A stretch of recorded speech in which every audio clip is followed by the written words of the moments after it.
कितने लोग हैं जिनके पास अपार धन है? मतलब गरीब आदमी जहां 2.5 लाख रुपए बेटी की शादी के लिए हासिल नहीं कर पा रहा है। नितिन गडकरी जी की बेटी की शादी है आज और 50 चार्टर फ्लाइट्स वहां जा रही है नागपुर। तो क्या कर सकते हैं, लोगों ने वोट तो दे दी। अब ये तो अगले ही चुनाव में इसका हिसाब होगा और लोगों को बड़ा अच्छा मौका है 2017 में इसका जवाब देने के लिए। कहां 19 का इंतजार करेंगे।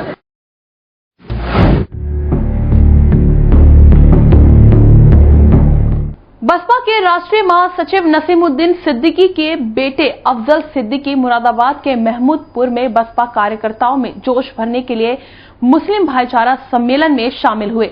6 मंडलों का प्रभारी मुस्लिम समाज को पार्टी से जोड़ने की जिम्मेदारी दी गई, जिसके तहत सम्मेलन में बसपा को लंबी जीत दिलाने की अपील की गई। इस सम्मेलन में बेलारी विधानसभा प्रत्याशी ऋषिपाल सिंह को वोट देने की भी अपील की गई। इस सम्मेलन में उन्होंने बीजेपी पर निशाना साधते हुए कहा कि अच्छे दिन कब आएंगे, अभी तो मोदी जी ने लंबी कतारों में पब्लिक को खड़ा कर दिया है और खुद कई देशों की सैर कर रहे हैं। जनता में नोटबंदी के चलते भारी परेशानी है, लेकिन इधर बीजेपी सुख शांति का संदेश दे रही है। बीजेपी पर निशाना साधते हुए कहा कि काला धन के खुद बीजेपी मुखिया है, यहाँ गरीब जनता बेवजह पिस रही है। इसी दौरान अफजल सिद्दीकी ने सपा पर भी तंज कसते हुए कहा कि सपा ने मुस्लिम समाज को ठगा है। उन्होंने कहा कि बसपा को जीत दिलानी है और बहन मायावती को मजबूत बनाना है ताकि आने वाले चुनावों में बसपा ही सरकार बने।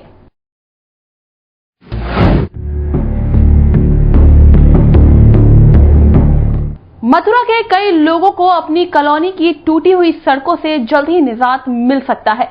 मथुरा की नगर पालिका चेयरमैन मनीषा गुप्ता ने महोली रोड की 6 सड़कों का उद्घाटन कर लोगों को ये सौगात दी है, जिसमें ये सभी 6 सड़कें इंटरलॉकिंग सिस्टम से बनाई जाएंगी। वहीं मनीषा गुप्ता ने कहा कि हमने मथुरा की 6 सड़कों का उद्घाटन किया, जिसमें कई कॉलोनियां हैं और इस सभी पर 42 लाख रुपए की लागत लगने वाली है, जिसे मथुरा नगर पालिका द्वारा दिया जाएगा। वहीं कॉलोनी वासी इन सड़कों के बन जाने से काफी खुश नजर आए, लेकिन सवाल यह है कि उद्घाटन तो हो चुका है, लेकिन देखना यह होगा कि इसकी शुरुआत कब से होती है और निर्माण कार्य के लिए जो राशि मंजूर हुई है वो कब तक मिल सकती है। ये वार्ड नंबर 39, इसके हमारे सभासद राम नरेश जी हैं।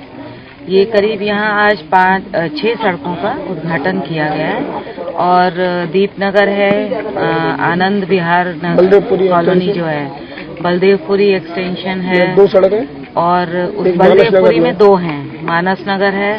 इस तरह से कुल मिला के 6 सड़कों का करीब 72.5 लाख की लागत से इंटरलॉकिंग टाइल्स प्लस नालियां बनाई जाएंगी।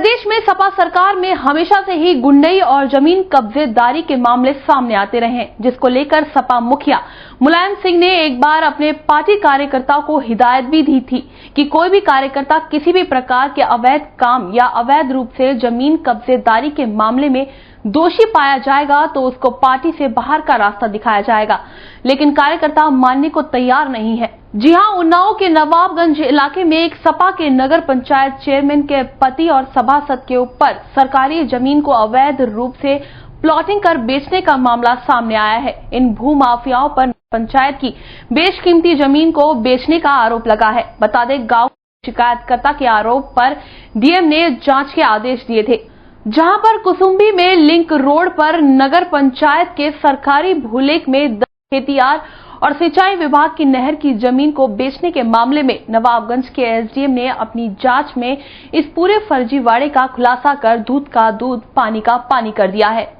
यहाँ पे नगर पंचायत में प्राप्त धांधलियां हर चीज में है, जिसका सर्वे सबसे बड़ा उदाहरण ये आपके सामने है। हर चीज का रेट है कि इस रेट से ये करो, सिर्फ कब्जा और कुछ नहीं। यहाँ जो निर्माण कराया गया है नगर पंचायत से अवैध, ये 29 नंबर गाटा संख्या है और बैनामा इसका हुआ है 271 पे 20 बीघे जमीन, तालाब और इधर उधर ये जो नगर पंचायत ये सब पे कब्जा करा रही, यहाँ बेची जा रही करोड़ों की जमीन। किसी भी सरकारी जमीन पर कोई भी व्यक्ति अगर अवैध कब्जा करता तो उसके खिलाफ तुरंत एफआईआर दर्ज करने के हमने पूर्व से ही आदेश दिए हैं। अभी भी ये मामला संज्ञान में है, इसकी जांच कराई जा रही है और एसडीएम को कह दिया गया कि अगर कोई सरकारी कर्मचारी किसी सरकारी जमीन पर कब्जा कर रहा है और उसके बाद कोई लीगली कोई डॉक्यूमेंट नहीं है तो खिलाफ न सिर्फ बेदखली कार्रवाई की जाएगी बल्कि FIR दर्ज कराई जाएगी।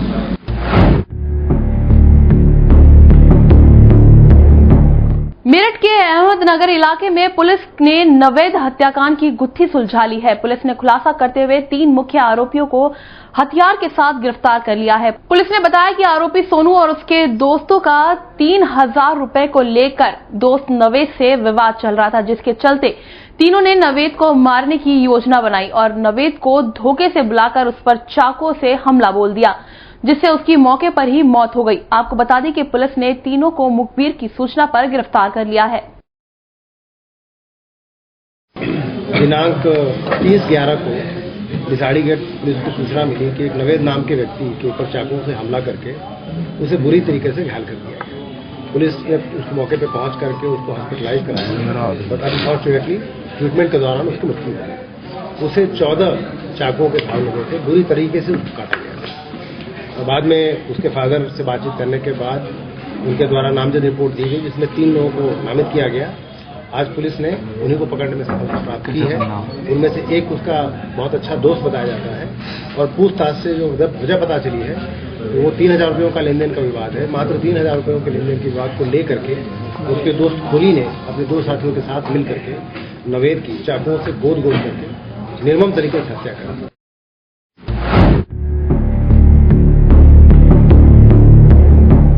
खबर मथुरा से है, जहां मथुरा के थाना गोवर्धन पुलिस और स्वाट टीम ने भाड़े पर हत्या करने वाले सुपारी किलर गैंग के 4 बदमाशों को पकड़ने में सफलता हासिल की है।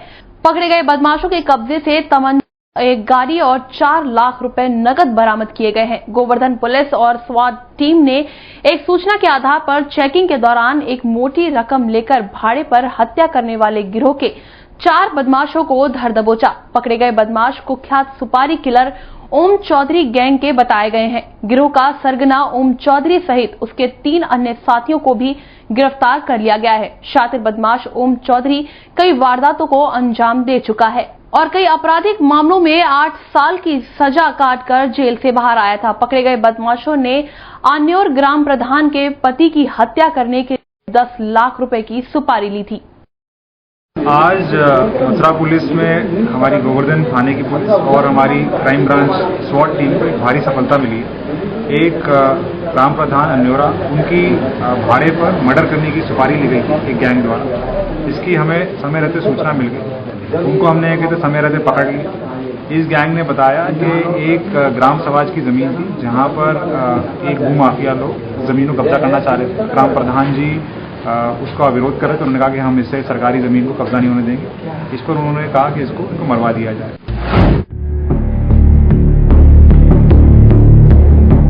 खबर गोरखपुर से है, जहां गोला थाना क्षेत्र निवासी 55 वर्षीय कमला यादव की नोटबंदी से मौत होने का मामला सामने आया है।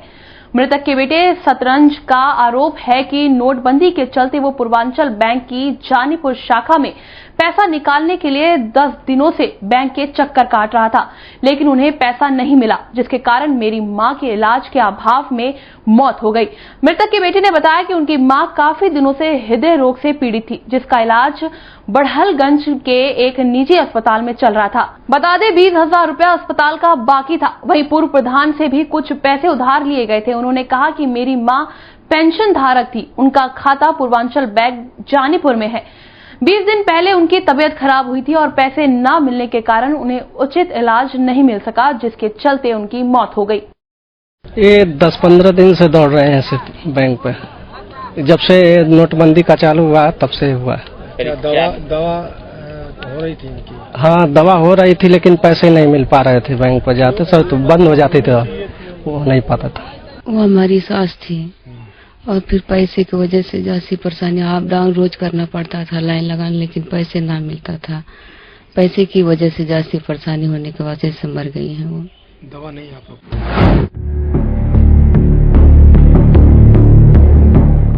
शामली पुलिस पर एक बार फिर ग्रामीणों द्वारा हमले का मामला सामने आया है। कैराना क्षेत्र में दबिश देने गई पुलिस टीम पर ग्रामीणों ने हमला कर दिया। हमले में 3 दरोगा सहित कांस्टेबल भी घायल हो गए। आपको बता दें, पुलिस पर ग्रामीणों ने कई घरों में तोड़फोड़ करने का आरोप लगाया है।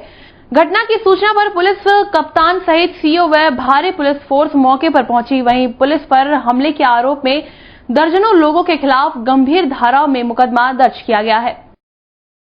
ये मास्टर आलिम को उठाने के लिए आए थे, इन्होंने बदतमीजी करी, उनके खिलाफ मुकदमा लिखा जा रहा है, इनके घर वालों के खिलाफ एनएसए कार्रवाई भी की जाएगी। अच्छा सर, घायल वगैरह भी हो पुलिस कर्मी? अभी तो मेडिकल करवाया जा रहा है। हाँ, छीना झपटी हाथापाई हुई है। कितने पुलिस वालों के साथ सर? अभी लगभग पांच पुलिस वाले घायल हुए। अच्छा, तो जिस तरीके से हमला हुआ, फायरिंग वगैरह भी? फायरिंग की तो कोई सूचना नहीं। अच्छा, दबिश किस लिए सर? किस चीज में? स्मैक की सूचना थी, स्मैक के लिए पकड़ने के लिए आए थे।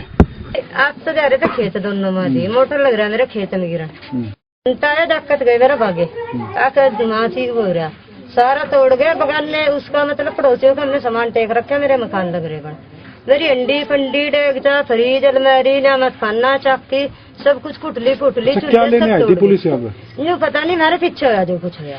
अच्छा, कुछ पता चला कि किसी को पकड़ने आई थी, किसी आरोपी को पकड़ने आई होगी, जब कुछ होगा हम थे नहीं। खबरों में बात करते हैं अब मथुरा की, जहां अपराध का ग्राफ बढ़ता ही जा रहा है। यहां बदमाशों के हौसले इतने बुलंद हो गए हैं कि थाना गोवर्धन क्षेत्र में चांदी लेकर जा रहे बाइक सवार व्यापारी को हथियारबंद बदमाशों ने लूट लिया और चांदी लूटकर फरार हो गए। लेकिन यहां सबसे बड़ी बात यह रही कि इस रोड पर ड्यूटी पर तैनात पुलिस कर्मियों को घटना की जानकारी तक नहीं थी, जबकि यहां पुलिस के द्वारा चप्पे चप्पे की निगरानी रखी जाती है। ऐसे में बदमाशों द्वारा इस तरह की घटनाओं को अंजाम देना ये पुलिस सुरक्षा पर एक बड़ा सवाल खड़ा करता है। मेरे साथ लूट हुई है। क्या क्या चला गया? मेरे साथ 170 ग्राम 1 किलो 700 ग्राम चांदी थी मेरे पास पक्की, और 28 पैकेट सुपारी गए थे। 1 किलो 700 ग्राम चांदी मैं स्कीम में बांटने के लिए दी थी मेरे लिए डीलर ने, नमकीन के लिए। तो मुझे डीलरों में बांटनी थी, जो दुकानदारों को। और कहाँ से लेके आ रहे थे? कहाँ जा रहे थे? मैं बरसाने से लेके आ रहा था। कहाँ जा रहे थे? शौक जा रहा था। और 28 पैकेट सुपारी गए थे मेरे पास। सुपारी कौन सी? गुलाब सुपारी। अच्छा, वो चांदी सुपारी। चांदी क्या की थी? चांदी कौन सी थी? चांदी क्या की थी? पक्की चांदी थी। किससे लेके आ रहे थे चांदी? चांदी मैं अपने जीजा जी से लेके आ रहा था। घर लेके जा रहे थे? मुझे बांटनी थी। और कैसे लूटा? कट्टा दिखाया था पहले तो, फिर हम नहीं रोके, फिर 2 फायर किए उन्होंने, 2 फायर करके फिर हमने नहीं रोके, हमने सामान इसके हाथ पे कट्टा लगा दिया चलती हुई मोटरसाइकिल पे। फिर मैंने इससे कहा तू सामान छोड़ और मोटरसाइकिल के बगल में लग जा, लेकिन मोटरसाइकिल रोकनी नहीं है। मैंने कट्टा चला दिया तो दिक्कत हो जाएगी। फिर इसको बगल में लटका के जब धुआंधार जब यहाँ आके मैं मोटरसाइकिल पर रुका हूँ। तो क्या क्या ले गए आपसे? 28 पैकेट सुपारी के में चांदी थी। फिलहाल खबरों में मेरे साथ इतना ही। आप बने रहिए इंडिया क्राइम के साथ। नमस्कार।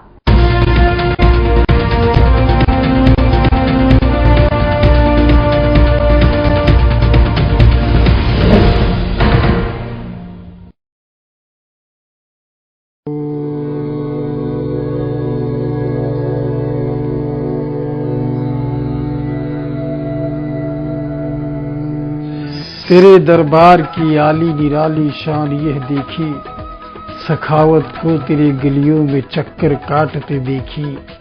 बहाया अपना कर तेरे दरबार में जो है माँ, तुझे देते नहीं देखा मगर झोली भरी देखी। यंत्र मंत्र अदृश्य जगत के सत्ता की पहचान है, देवलोक के जो बासी हैं मंत्र में उनकी जान है।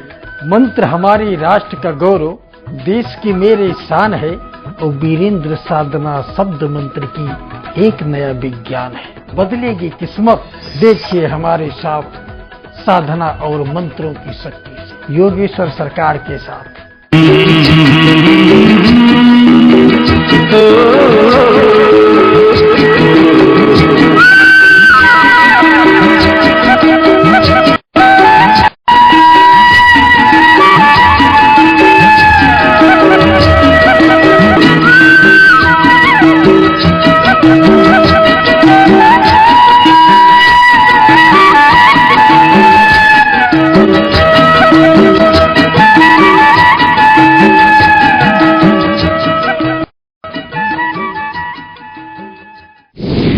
अपराध की दुनिया की हर खबर पर होगी नजर। अपराध कहां हुआ, कब हुआ, क्यों हुआ, हम करेंगे पूरी तहकीकात, क्योंकि हर अपराध देश को कर रहा है बर्बाद। देश को क्राइम फ्री बनाने में चाहिए आपका साथ। हमारी मुहिम का हिस्सा बने और भेजें अपने इलाके, अपने शहर की आपराधिक खबर। हमारे साथ जुड़ें, फेसबुक पर हमारा पेज लाइक करें, mission crime free India. Twitter पर हमें फॉलो करें @crimefreeindia7 और जीमेल पर हमें मेल करें missioncrimefreeindia@gmail.com, क्योंकि ये मिशन है क्राइम फ्री इंडिया बनाने का।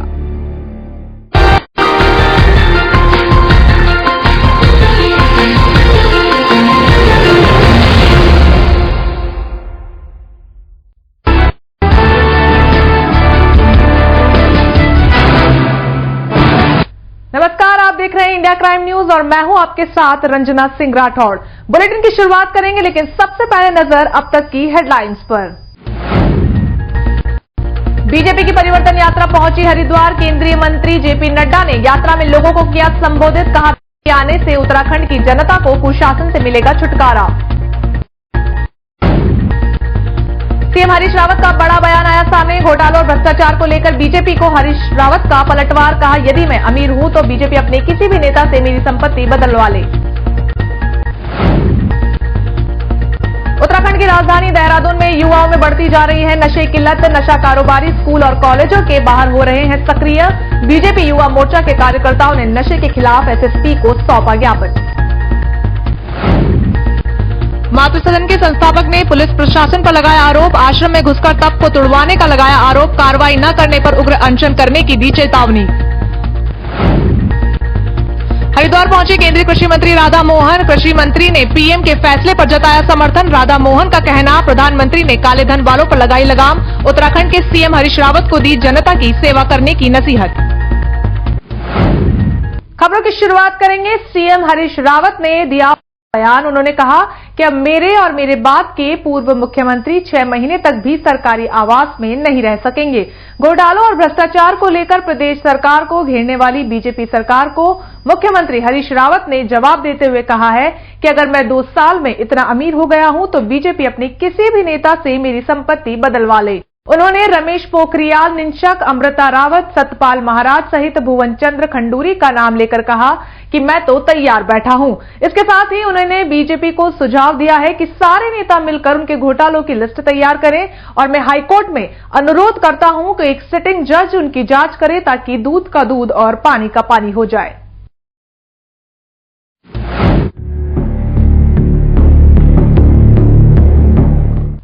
रुक करते हैं अगली खबर का। बीजेपी की परिवर्तन यात्रा हरिद्वार विधानसभा पहुंची। यात्रा के दौरान छोटी छोटी जनसभा को संबोधित करते हुए केंद्रीय मंत्री जेपी नड्डा ने कहा कि यह परिवर्तन का दौर है और पूरा देश बदल रहा है और उन्हें लोगों का अपार जन समर्थन मिल रहा है और इस बार उत्तराखंड की जनता कांग्रेस के कुशासन से छुटकारा पाना चाहती है।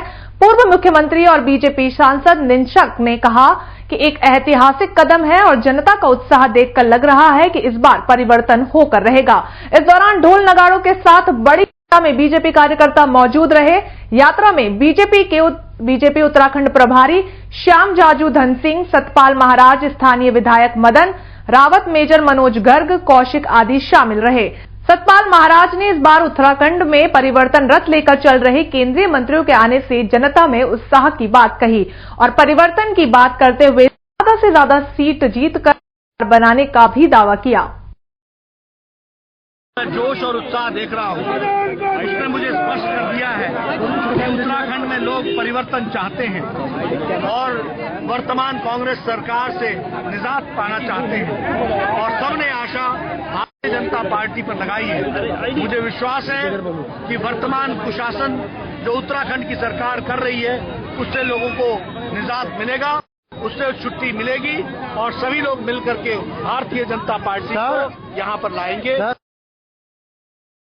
यात्रा ऐतिहासिक यात्रा हो रही है और आपने देखा होगा कि पूरे प्रदेश में अपार उत्साह है, उमंग है और हजारों लोग भारतीय जनता पार्टी से जुड़ रहे हैं, सम्मिलित हो रहे हैं और मैं समझता हूँ ये पहला ऐसा अवसर है, बहुत तेजी से ऐसी स्थिति है कि पूरे परिवर्तन की दिशा में लोग आगे बढ़ रहे हैं।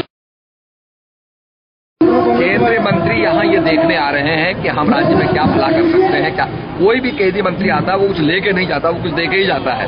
तो ये बड़ी अच्छी बात है कि हमारे छोटे से राज्य में बड़े बड़े मंत्री आ रहे हैं। रेल का प्रोजेक्ट सैंक्शन हो गया है, 16,200 करोड़ का जो प्रोजेक्ट सैंक्शन हो गया है, इसमें टोटली इलेक्ट्रिफाइड प्रोजेक्ट है और ये बहुत बड़ा काम हमारे उत्तराखंड के लिए हुआ है। और हमने ये कह लिया है कि पहले फेज में तो रेल का काम होगा, दूसरे के अंदर जो स्टेशन बने हैं वहां से फंडाकोलर और रोप वे के जरिए हम लोगों को गांव तक पहुंचाएंगे। तो अपने आप में बहुत बड़ा काम है।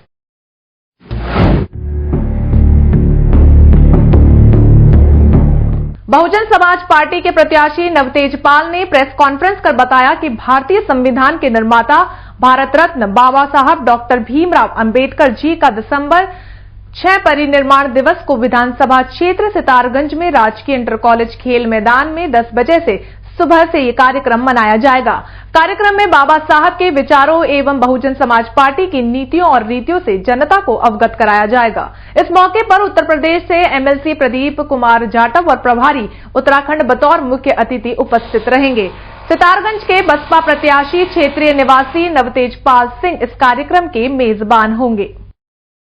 6 दिसंबर दिन को राजकीय इंटर कॉलेज सितारगंज के मैदान में बाबा साहब डॉक्टर भीमराव अम्बेडकर जी का 61वां परिनिर्वाण दिवस मनाया जा रहा है, जिसमें भारी संख्या में लोग पहुंचेंगे। उद्देश्य यह है कि बाबा साहब के जीवन के ऊपर हम सब लोगों को उनसे रूबरू कराना चाहते हैं और बाबा साहब के प्रति जो लोगों के भाव हैं वो चाहते हैं लोग कि यहाँ पे मनाया जाए, तो इसलिए हमने यहाँ पे प्रोग्राम रखा।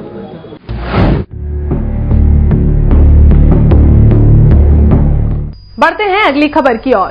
रविवार देर रात अवैध खनन के खिलाफ उग्र तप कर रहे मातृ सदन के संस्थापक शिवानंद के आश्रम में पुलिस प्रशासन द्वारा जबरन घुसकर उनके तप को तोड़वाने के बाद मातृ सदन ने इस पर कानूनी कार्रवाई करने का मन बना लिया है। सोमवार को पत्रकारों से बातचीत करते हुए स्वामी शिवानंद ने बताया कि वो अपना तप कर रहे थे, लेकिन हरिद्वार प्रशासन और पुलिस रविवार को जबरन आश्रम में घुस आई और आश्रम के गेट को तोड़ डाला, जबकि उनके पास किसी भी तरह का कोई लिखित आदेश नहीं था। यही नहीं, पुलिस ने आश्रम की सभी मर्यादा को तार तार करने में कोई भी कसर नहीं छोड़ी, जिसके कोर्ट खिलाफ अब मातृ सदन की शरण लेगा। यही नहीं, मातृ सदन अपनी 3 मांगों को लेकर 48 घंटों का अल्टीमेटम भी दे चुका है और अगर तय सीमा में उनकी मांग को नहीं माना गया तो फिर से जल त्याग कर वो अपना उग्र अनशन शुरू कर देंगे। मातृ सदन में आकर के वार्ता चल रही थी और उसका उल्लंघन करके हमारे तार बार को काटा, हमारे ताला को काटा, हमारे सेंटम सेंटोर में प्रवेश किया। यहाँ का थानाध्यक्ष हमारे सेंटम सेंटोर में 11 बजे रात तक खड़ा रहा, वहाँ जूठा पानी पीता रहा और वह जो नदी है वही छोड़ चला गया। इसके सिपाही सब वहाँ पर गुटखा खा के फेंके, गुटखा खा के थूके हमारे सेंटम सेंटोरम में। तो इस सब का हमारे पास पूरा वीडियोग्राफी और फोटो है, वो सब आप लोग देखें।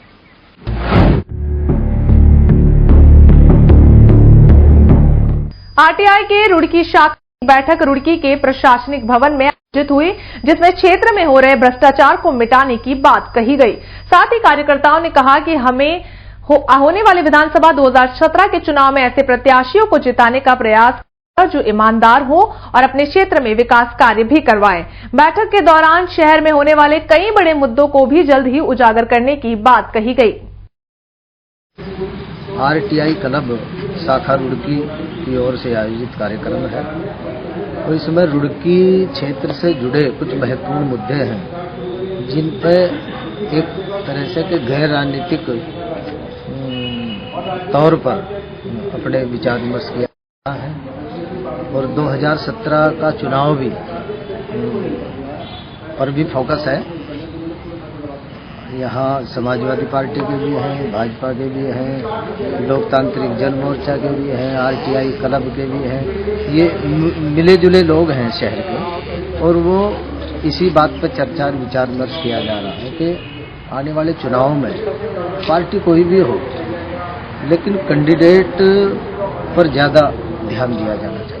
सर, आज हमारा ये जो कार्यक्रम है, हमने बेसिकली आरटीआई क्लब जो हमारा सूचना का अधिकार क्लब काफी समय से काम कर रहा है और हम सिर्फ आरटीआई के विषय में ही काम करते हैं। जैसे बहुत सारे भ्रष्टाचार हमने खोले हैं, सब कुछ कराया है। आज सरकारी तंत्र है पूरा भ्रष्ट हो चुका है। सरकारी तंत्र अपना काम नहीं करना चाहता और सरकारी तंत्र के ऊपर कोई कानून है जो लागू होता है, जो कानून है जो उस सरकारी तंत्र से काम करने में मजबूर करा सकता है, तो वो आरटीआई है।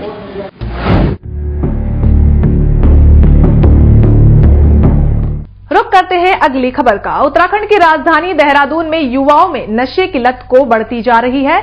नशा कारोबारी स्कूल कॉलेजों के बाहर सक्रिय हो रहे हैं। वहीं कुछ भारी तत्वों की वजह से आए दिन चोरी और चैन स्नैचिंग जैसी घटनाएं हो रही हैं। इन घटनाओं पर लगाव कसने के लिए नशा कारोबारी के खिलाफ भारतीय जनता युवा मोर्चा के कार्यकर्ताओं ने बैंकों से सत्यापन की मांग की और एसएसपी को ज्ञापन सौंपा। कुछ लोग जो नशे के कारोबारी हैं एक बड़ा मार्केट के रूप में देखने लगे हैं और यहाँ की युवा पीढ़ी को एक नशे की ओर धकेल रहे हैं। आपने देखा होगा पिछले मीडिया के माध्यम से भी जिस प्रकार से देर रात को युवक तो छोड़िए युवतियां भी नशे में धुत होकर सड़कों में हंगामा करती दिखाई दे रही हैं। उसके विरोध में आज भारतीय जनता युवा मोर्चा ने कप्तान साहिबा को आज एक ज्ञापन दिया और हम लोगों ने ये मांग करी कि समय समय पे जितने भी थाना अध्यक्ष हैं उनके माध्यम से उनके क्षेत्रों में, उनके थाना क्षेत्रों के अंदर एक ड्राइव चलाई जाए, मुहिम चलाई जाए और जो भी ये नशे के सौदागर हैं उनको सामने लाया जाए।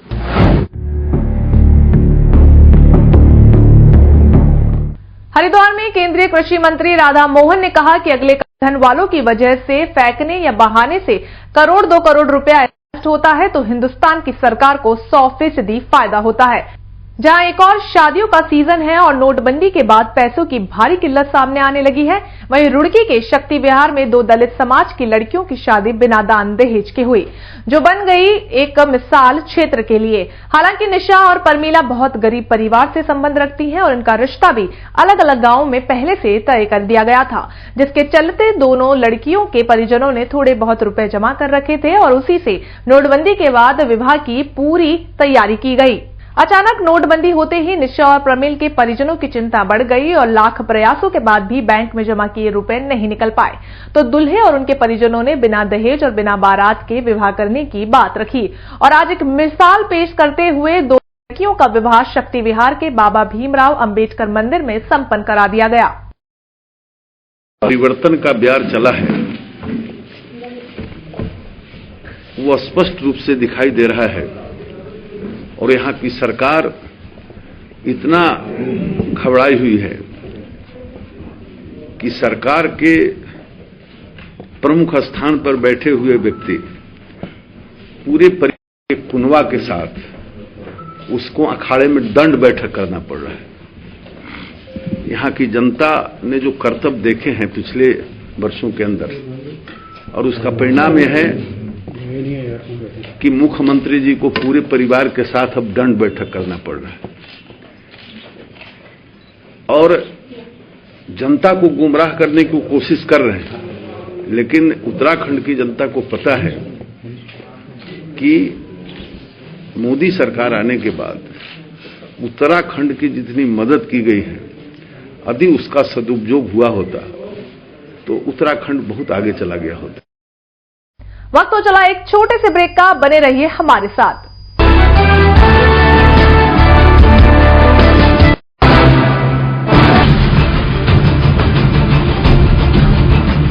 मासूमों की मौत हो या दहशत का आलम,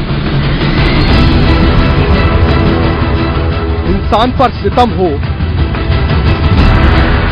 या कुदरत पर जुल्म, धंधा हो काला या छोटा बड़ा घोटाला, बेपर्दा होगा हर जराया। ये है इंडिया क्राइम। क्राइम के खिलाफ इस मुहिम में कामयाब हुए हम। अब न अपराध न अत्याचार सहेंगे, हर खबर पर नजर रखेंगे हम। अब हर अपराध के खिलाफ हम लड़ेंगे। देहरादून जल निगम के अधिकारी के बड़े भ्रष्टाचार को इंडिया क्राइम ने किया उजागर। जब हम जागेंगे तभी तो देश को हम जगा पाएंगे। इंडिया क्राइम ने किया पीलीभीत की डॉक्टर का पर्दाफाश। ऐसे ही तो हम क्राइम फ्री इंडिया बना पाएंगे। इंडिया क्राइम ने किया भ्रूण हत्या करने वाले नर्सिंग होम का पर्दाफाश। देश की आवाम ने अब ठाना है लाश की आंखें गायब हुई, कहां हुई, कैसे हुई? सुबह जब परिजन आए उन्होंने देखा तो इसमें से दोनों आंख नदारद पाई गई। क्राइम फ्री इंडिया हमें मिलकर बनाना।